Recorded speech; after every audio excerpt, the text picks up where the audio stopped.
Hi everyone, welcome to Lucy's List. I'm Lucy. So 3 years ago, I moved to Beijing and called it my new home. The reason I moved to Beijing is I want to live somewhere with a very rich history. And today, I want to tell you to the place that I think embodies the Beijing history really well, which is the Hutongs of Beijing. Let's go. So, there are 4 interesting facts I want to tell you about the Beijing Hutongs. Number 1 is the name is of Mongolian origin. Can you believe it?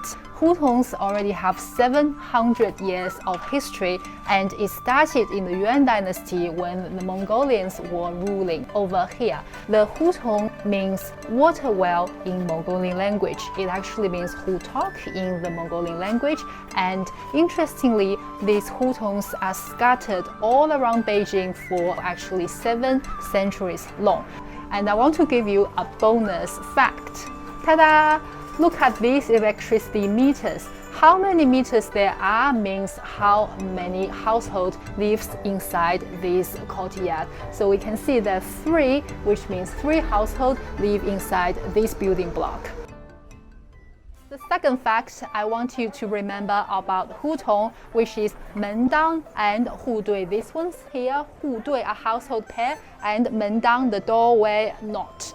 If you look at the shape of these stones in front of a doorway, you can tell what the people used to do when they first lived here. So for example, this one has a shape of a drum face, a round shape, and that means these people over here used to be a member of the army.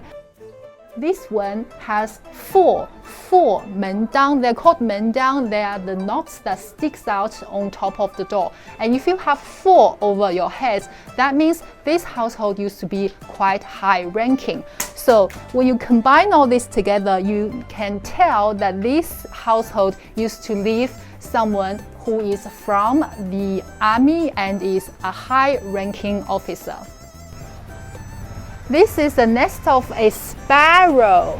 If you have a sparrow on top of your house, it actually symbolizes good luck because a sparrow doesn't come to any household. The third fact that I want you to know is how are the Hutongs named.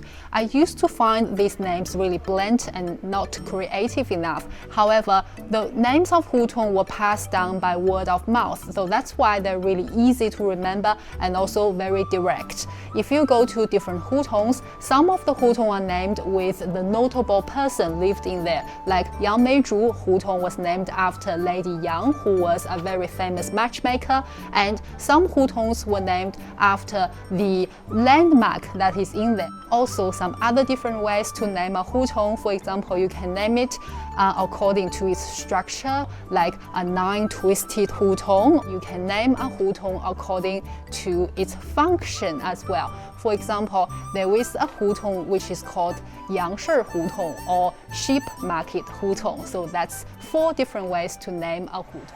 Okay, so number 4. What are Hutongs like now? Check this out. Beijing postcard. This is actually one example of new Hutong shops that's being opened by hipper or younger crowd. Actually, the Hutongs nowadays have 2 types. One type is still very residential. You can see a lot of households. You can see people, especially the older generation, having a very communal type of living situation together. And there's another type of Hutong where the people rent out their house to people who are opening workshops or opening different types of coffee shops. And these Hutong are very hippie as well. So especially this one, it's very modern.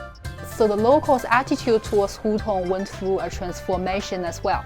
I was told that before the 2008 Beijing Olympics, actually China and especially Beijing went through a period of rapid economic development. And back then, a lot of people wanted to move out of the Hutong to go into a newer and cleaner and more renovated type of high-rising apartment so they can live more comfortably. However, after the Beijing Olympics, the people start to realize that their day-to-day living, their local way of life is actually worth preserving. They're becoming more and more confident and more loving towards their old traditions. So a lot of people actually moved back to the Hutongs, or a lot of expats that I know first moved to Beijing would love to live in a Hutong house for their first local experience. So these were 4 facts that I wanted you to know about Hutongs. No matter how times change, Hutongs will always be at the heart of Beijingness. And next time when you come and visit Beijing, I wish that you can come and appreciate the magic of Hutongs as well. Thank you. Bye.